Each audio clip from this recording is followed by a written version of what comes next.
Ô, Sandra, tua vida deu uma bela de uma mudada nos últimos anos, né? Deu. Você Deu, ficou uma pessoa reconhecida, né? Porque conhecida você já era. Agora você ficou reconhecida, ou seja, o teu rosto, pô, aquela investidora, aquela empreendedora, você tá aparecendo pra caramba em podcasts, já te vi em vários podcasts também. A gente participou do Shark e você tá à frente da Hope. Conta a história da Hope. Quem é a Sandra? Qual a história da Hope? Qual a história da tua família? Conta um pouco pra turma saber. Eu nasci numa condição muito privilegiada. Nasci aqui em São Paulo, no Einstein, muito confortável, sempre foi minha vida, minha criação. Mas eu nasci de pais imigrantes e com uma história de muita resiliência e de superação. Então, eu sempre fui criada para construir a minha própria história. Apesar de ter nascido como herdeira de uma empresa muito bem-sucedida, eu nunca fui criada para simplesmente herdar os negócios da família. Tá. A minha entrada na Hope foi justamente o oposto do que você imagina. Assim. Eu nunca imaginei trabalhar na Hope.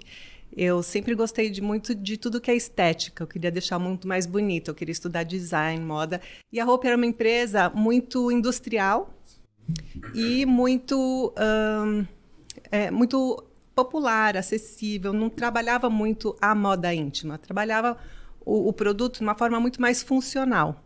Sim. Mas, num determinado momento, eu percebi que... Bom, eu me formei arquiteta e eu trabalhava com meu pai na parte de alguns imóveis que ele tinha. Até construí aqui em Alphaville um prédio comercial há 26 anos atrás. Sim. Sempre fui muito ligada a ele, porque meu pai sempre foi meu mentor. Meu pai era um homem de muito sucesso no sentido não só de ele ter transformado a vida dele, a realidade dele. Ele teve uma infância pobre, ele foi órfão aos 12 anos. Tem uma história linda que eu posso te contar.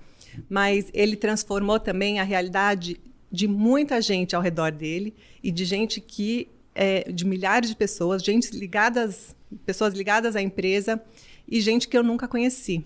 Tanto que quando ele faleceu, em 2020, antes da pandemia, muitos relatos. Até hoje eu recebo relato de gente que assim foi impactada por ele em algum momento e que fez com que essa pessoa se transformasse e prosperasse cada vez mais. Então foi assim uma trajetória não muito linear, de muitos altos e baixos, Sim. né?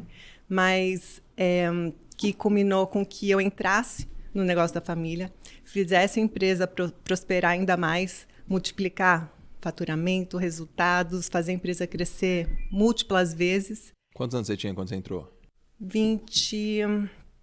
22. E aí você já tinha formado?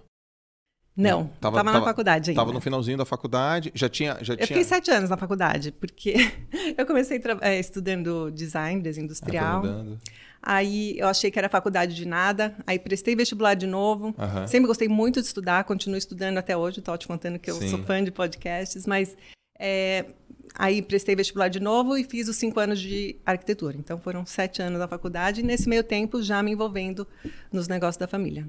Então teu primeiro trabalho já foi com a família? Já. Tá. Teve estágio de faculdade, estagiei numa construtora, mas nunca me conectei de verdade. E assim, apesar de nunca ter sido preparada para entrar no negócio da família, sempre teve aquele vínculo emocional, né? O meu pai sempre foi empresa e família uma coisa só. Convenção da empresa era na nossa casa, no Guarujá, assim, tudo muito interligado.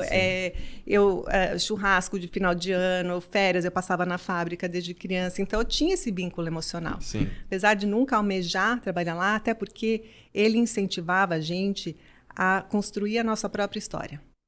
Ele tinha horror que a gente fosse mimadas, né? Eu tenho 2 irmãs, somos 3 filhas, né? Que hoje estamos à frente do negócio. Eu apareço mais, mas ele tinha horror que a gente fosse filhinha de papai, como ele chamava. Ele queria que a gente construísse a nossa própria história para a gente se sentir realizada, sentir que a gente fez uma transformação no mundo, assim como ele também fez. Eu te pergunto isso porque tem algumas coisas que eu vejo similaridade, por exemplo, comigo, né? Eu tenho 3 filhos. Aliás, a gente tem 3 meninos. 3 meninos, né? Eu te perguntei, né, qual que é o tamanho da rapaziada que eu conheci lá no dia que a gente foi na casa do Tito. E eu fico refletindo, será que meus moleques também vão se interessar pelos negócios dos pais, né? Do meu negócio, do negócio da Lalas? Então, Como é que foi isso no teu caso, por exemplo?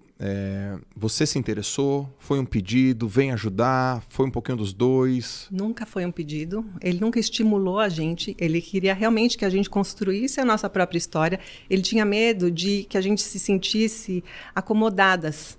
Isso aqui é natural. Legal. Era meu, vai ser seu, então vem aqui e aí você tem um emprego garantido. Ele não queria isso. Sim. E hoje eu vejo que ele tem razão e eu procuro fazer a mesma coisa com meus filhos. Eu não estimulo eles a terem como objetivo vir trabalhar na Hope. Eles têm que criar seus próprios objetivos. O que culminou com que eu fosse parar na empresa da família, minhas irmãs também, foi, na verdade, uma vontade nossa de uma oportunidade que a gente enxergou de empreender dentro do negócio da família. Tá. Meu pai estava passando por um momento difícil, porque assim, ele fundou a Hope em 1966. Ele era um imigrante libanês, né? Ele saiu do Líbano com 21 anos, uma família muito pobre. Ele perdeu o pai quando ele tinha 12 anos, numa família com 8 irmãos, e ele e o irmão mais velho tinham que se virar para sustentar a família. Sim. 12 anos. Ele até fez o bar mitzvah, né, que é a maioridade judaica, anteciparam, que é geralmente com 13 anos, anteciparam para ele poder se sentir mais homem, para poder ser responsável pela família. E meu pai sempre foi muito valentão.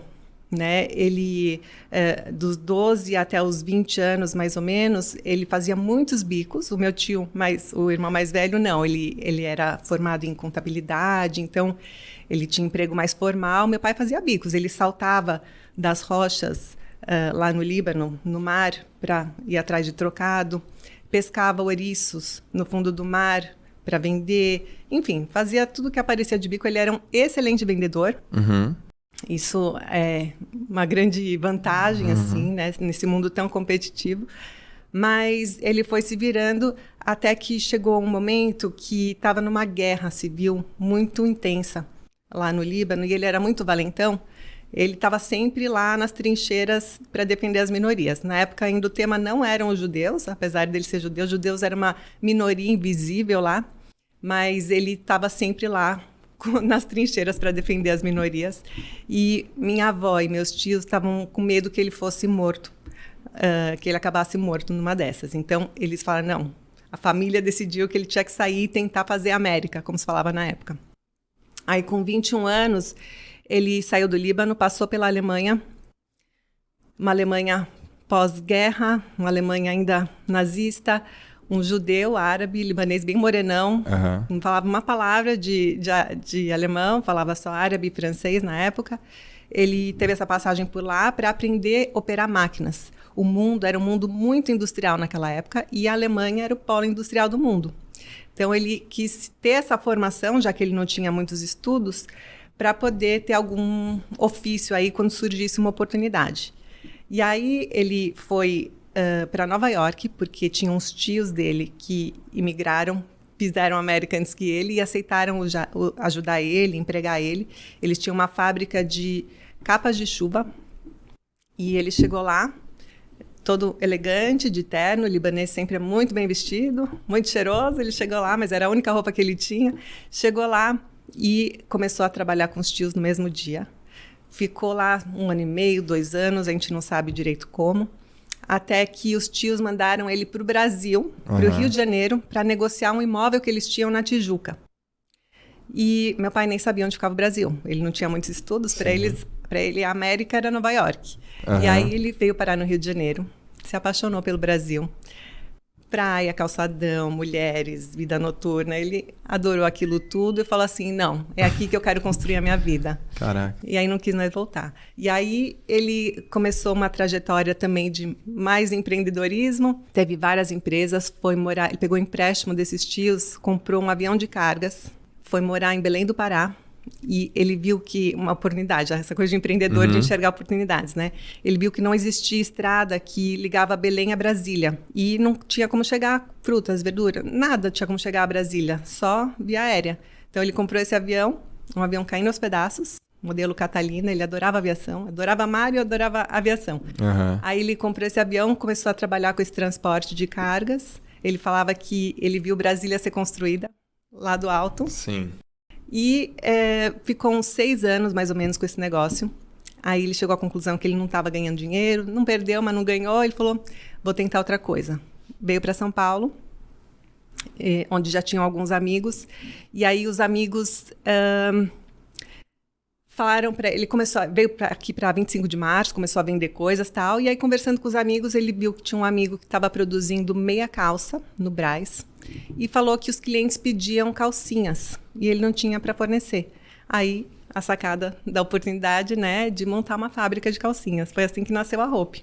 Ele adorava mulheres, né? Ele tinha 5 irmãs. A mãe dele ele amava as mulheres, realmente era, apesar de ser árabe, judeu, 2 culturas muito machistas. Ele teve 3 filhas. Era uma pessoa que realmente gostava de empoderar as mulheres, de valorizar as mulheres. A gente brinca até hoje que a mulher é a inspiração do nosso negócio. Inovação é o que faz ele acontecer, mas a mulher é a inspiração. E aí ele montou esse business, né? Montou a Hope, justamente com o nome de esperança, porque era a esperança dele de fazer algo que fizesse a diferença no mundo, que perdurasse a existência dele. E assim foi. Ele começou a Hope, então, em 1966. E aí, em 1969, os irmãos dele vieram do Líbano. As irmãs foram para Paris, os homens vieram para São Paulo e se juntaram a ele no negócio. Era tudo muito... Eles eram muito unidos até o fim da vida. Sim. Mesmo eu, com minhas irmãs, meus sobrinhos, família é tudo, é a base de tudo para a gente. E então se juntaram e aí ele começou a prosperar mais ainda, porque ele começou a fazer o que ele mais gostava, que era vender, e ao mesmo tempo os irmãos começaram a cuidar da parte industrial, da parte administrativa, financeira, que era a parte que ele não gostava e que tomava muito tempo dele, porque até então era ele sozinho fazendo tudo, né? Sim. Desde a compra de matéria-prima, produção, entregava, vendia, recebia, né? Tinha que fazer a cobrança. Então, ele era responsável por tudo, ele focou nas vendas e a empresa decolou. Não que não tenha passado por muitas dificuldades, a vida do empreendedor a gente sabe como que é, muitos altos e baixos,